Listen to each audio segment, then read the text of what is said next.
Dis à quelqu'un d'autre, le diable n'est pas ton ami. Non. Il ne faut pas te réfugier dans les regrets. Fais attention.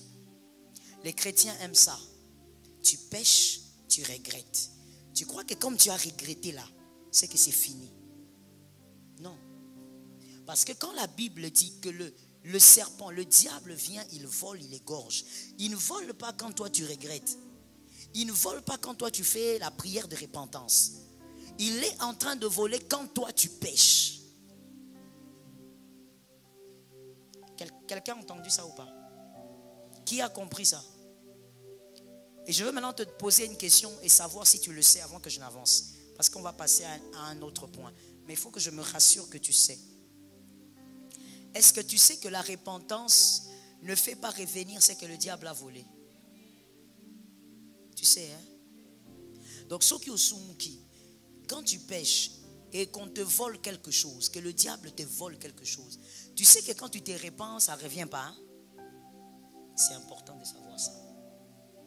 C'est important de savoir que Jésus t'a pardonné, mais ce qu'on t'a volé là, ça ne va pas revenir. C'est important de savoir ça. C'est comme ça que la Bible peut dire, tu vas perdre ton héritage. Jérémie, ton héritage, c'était à toi. Tu l'avais déjà.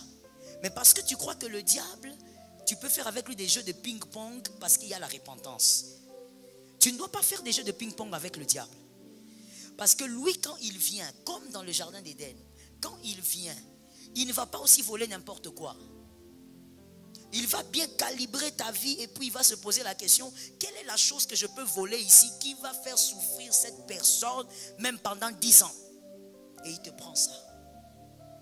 Le salut est venu malgré que Adam et Ève avaient péché, oui ou non? Je ne t'entends pas, hein?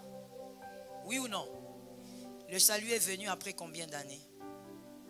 Après combien d'années entre Adam et le salut? Pendant tout ce temps-là, le sort de l'homme, c'était quoi? Combien l'homme trimait? N'oublie pas ce que je viens de t'expliquer là. Mets ça dans ta tête, que ça s'asseye. Tu pêches, tu dis j'ai demandé pardon. Jésus m'a pardonné. Oui, il t'a pardonné. Mais tu ne peux pas imaginer ce qu'on t'a volé là. Combien d'années tu vas pleurer avant de te restabiliser? Tu ne peux pas imaginer.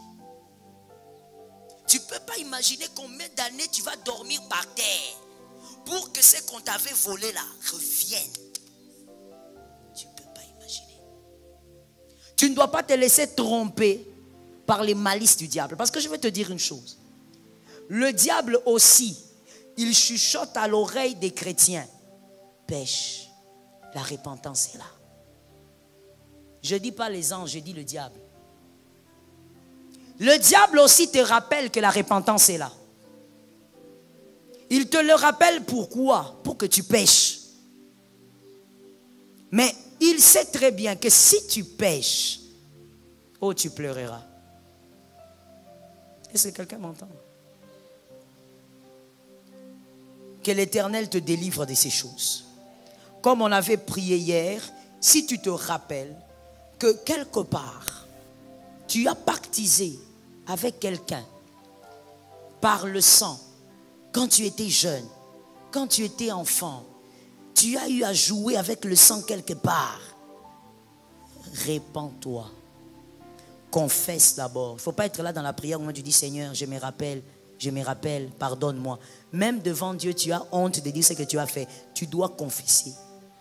Dis à Dieu, Seigneur, je me rappelle que j'ai fait telle chose en telle année. Seigneur, je ne me rappelle pas de l'année, mais je me rappelle que j'ai couché avec un homme marié en sachant qu'il était marié. Seigneur, pardonne-moi et délivre-moi. Le péché que tu ne confesses pas risque de continuer à dominer sur toi. Est-ce que quelqu'un m'entend? Et je veux d'ailleurs te dire une chose que tu dois retenir avant que je ne passe. Lorsque tu as honte d'un péché, retiens bien, ce péché domine encore sur toi. Qui n'a pas entendu? Lorsque tu as honte d'un péché, c'est-à-dire quoi? Tu as honte de dire par exemple que moi je me masturbe. Jésus, délivre-moi. C'est que la masturbation, même si je prie pour toi, ça va continuer à dominer sur toi. Le péché que tu arrives à confesser, même devant un homme de Dieu, c'est un péché qui commence à te laisser. Ça commence à te laisser.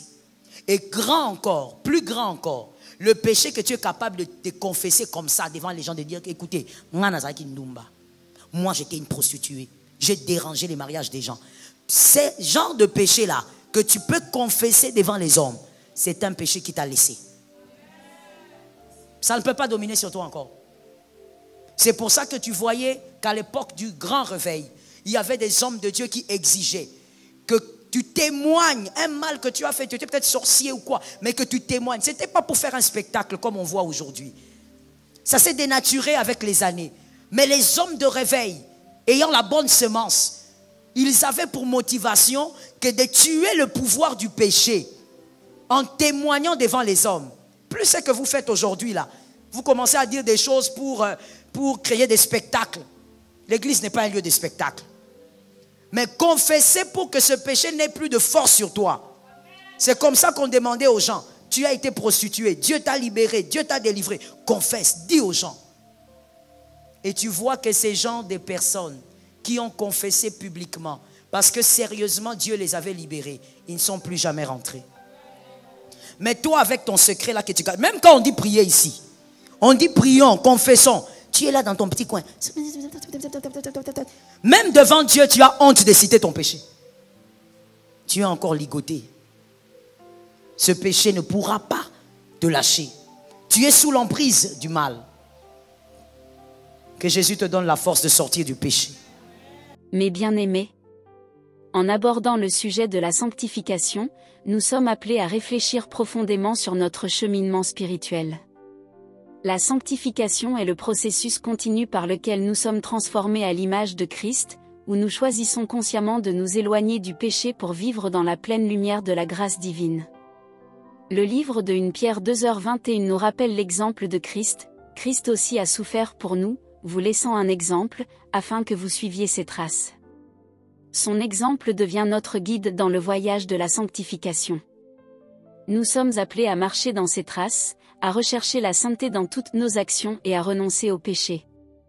Le livre de Romains 6h22 proclame, « Mais maintenant, étant affranchis du péché et devenus esclaves de Dieu, vous avez pour fruit la sainteté et pour fin la vie éternelle. » En refusant le péché, nous embrassons la liberté en Christ et nous devenons des témoins vivants de la puissance transformante de son amour. Le processus de sanctification nécessite une collaboration constante avec le Saint-Esprit. Galates 5h16 nous encourage, « Je dis donc, marchez selon l'Esprit, et vous n'accomplirez pas les désirs de la chair. » C'est dans cette marche quotidienne avec le Saint-Esprit que nous trouvons la force de résister au péché et de grandir dans la sainteté. Prions ensemble pour que le Seigneur, dans sa grâce infinie, nous aide à choisir constamment la sanctification. Demandons-lui de nous donner la force de résister aux tentations et de vivre des vies qui honorent sa sainteté. Amen.